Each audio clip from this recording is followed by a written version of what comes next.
Vamos a continuar con el tema de las tensoestructuras. En este caso, vamos a ver las tensoestructuras de revolución.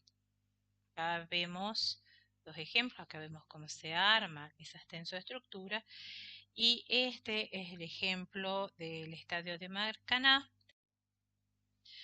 Volvemos a la clasificación, la vamos a repasar. Dentro de esa clasificación de las tensoestructuras ya hemos visto las cubiertas cilíndricas con las surface showers. Hemos hecho el análisis de las surface showers en la cubierta cilíndrica. En este video vamos a hacer especial referencia a las cubiertas de revolución. Acá tenemos las posibilidades formales, un ejemplo de posibilidades formales de las cubiertas de revolución. Y el último video va a tratar sobre las cubiertas tipo silla de montar.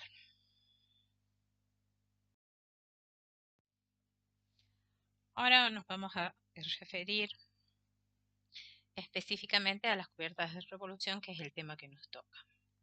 Este tipo de estructura de cubierta se genera por la rotación de un cable o de una cercha shower sobre un eje vertical. En la parte superior de la figura se puede apreciar que la estructura se generó por la rotación de un cable, que vemos acá, con una sola curvatura. Es el caso cuando la cubierta se estabiliza mediante el aumento de peso propio, sea con rigidez de forma o no. Y la forma que adquiere el cable es la de una catenaria, justamente porque está cargado sobre toda su longitud. En las dos figuras siguientes, las cubiertas de revolución están generadas por la rotación de una cercha shower respecto de un eje vertical. El sistema de estabilización en estos casos es mediante la pretensión. La serie de cable con curvatura hacia arriba, portante, se encarga de resistir las cargas gravitatorias, y la serie de cables con curvatura inversa, estabilizadores, son los encargados de contrarrestar los efectos de succión producidos. Ahora vamos a ver los pasos para poder realizar el dimensionado de la cercha shower de revolución. La estructura de la cercha shower de revolución está compuesta por los siguientes elementos: un cable portante con curvatura hacia arriba, un cable tensor o estabilizador con curvatura hacia abajo, unidos mediante péndolas o pendolones, que según la forma que se le dé a la cercha trabajarán a tracción y o compresión. En este caso podemos ver, de acuerdo a la conformación de la cercha, estas péndolas o pendolones están trabajando a tracción. Un anillo de tracción interior, un anillo de compresión exterior, y para obtener el valor de la compresión de ese anillo, podemos de manera simplificada reemplazar las componentes horizontales de las reacciones de los cables, dividiéndola en la separación de los mismos. El sistema se completa con los apoyos, que pueden ser puntuales o columnas, pórticos, como puede verse en ese caso. También puede tener tensores exteriores y, por supuesto, el sistema de fundación. El primer paso que vamos a realizar es el análisis de los estados de cargas que actúan en la cercha y el cálculo consiguiente de las solicitaciones. Todos los conceptos referidos a las cubiertas cilíndricas son válidos también para el caso de las cubiertas de revolución. Las cargas obtenidas salen del análisis de las cargas superficiales, cargas gravitatorias y de viento, como vimos en las cubiertas cilíndricas. Es necesario que la forma de los cables coincida con el funicular de las cargas externas. Dichas cargas son superficiales, actuantes en toda la cubierta y están expresadas en kilonewton sobre metro cuadrado. Para poder calcular las solicitaciones a las que está sometida la estructura, debemos transformar esas cargas superficiales en cargas lineales, expresadas en kilonewton sobre metro, que accionan sobre los cables. Para determinarlas debemos multiplicar la carga superficial por la separación entre los cables, como puede apreciarse en este gráfico. El diagrama de cargas actuantes sobre los cables tiene una forma triangular, como vemos acá y aquí también. Ahora vamos a ver el primer estado de carga, que es el estado de cargas permanente, con el cual vamos a calcular valores para hacer el dimensionado de los cables. La carga permanente W resulta de sumar la carga muerta obtenida del análisis de cargas gravitatorias según el paquete estructural de la cubierta, que identificamos con la letra D, más la carga viva identificada con la letra L. Y para el cálculo tomaremos, en el caso de la carga viva, un valor de 0,30 kN metro cuadrado. Con criterio simplificado asimilamos la carga muerta o permanente a una carga de forma triangular, como vemos en este caso, sobre el cable superior, lo cual provoca tracción en el mismo y que se reparte en ambos cables de manera tal que cada uno recibe la mitad de esa carga permanente. Vamos a hacer si ustedes hacemos una aclaración o si ustedes observan en las expresiones para calcular la fuerza horizontal y la fuerza vertical, que nos va a permitir obtener la resultante del cable, hay una variación en el valor del coeficiente, que en el caso de las cerchas cilíndricas, o cuando la carga es uniformemente repartida y no es con variación lineal, este valor era 8. Ahora este valor es 24. Y en el caso de la vertical, este valor era 2, ahora es 4. Pero la resultante de cada uno de los cables sigue calculándose de la misma manera, como la raíz cuadrada de la suma del esfuerzo horizontal elevado al cuadrado más el esfuerzo vertical elevado. Ahora vamos a considerar el estado 2, que es el estado de succión del viento, y para ello tomaremos un valor de carga de viento de 0,60, valor de carga de viento de 0,60 kN sobre metro cuadrado. Teniendo en cuenta que este estado de carga es uno de los estados de carga más importantes debido al muy bajo peso propio de la estructura.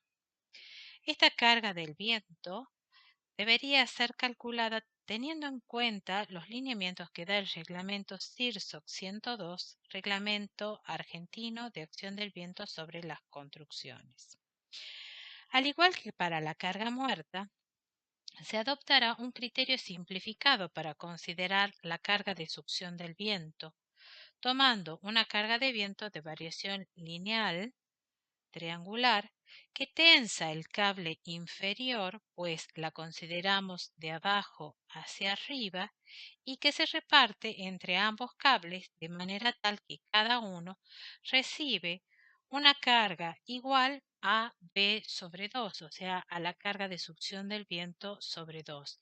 Eso lo vemos reflejado en la expresión para calcular la reacción horizontal y la reacción vertical. El cálculo de la reacción total del cable estabilizador es igual a la raíz cuadrada de la horizontal al cuadrado más la... El tercer estado de carga a considerar es el estado de cargas permanentes, en este caso de peso propio B sobre 2, más el de succión del viento B sobre 2. De la combinación de ambos estados de carga, que vemos acá, se tomará el valor mayor de las reacciones obtenidas que permitirá calcular la tensión previa necesaria para que no se destensen los cables, trabajando los mismos siempre a tracción.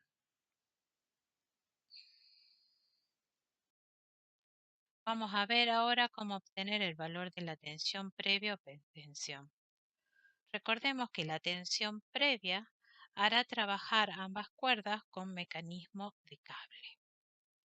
Para la obtención de su valor, se utilizará la reacción máxima que se obtenga de cualquiera de los estados de carga surgidos de las combinaciones de carga anteriormente vistas.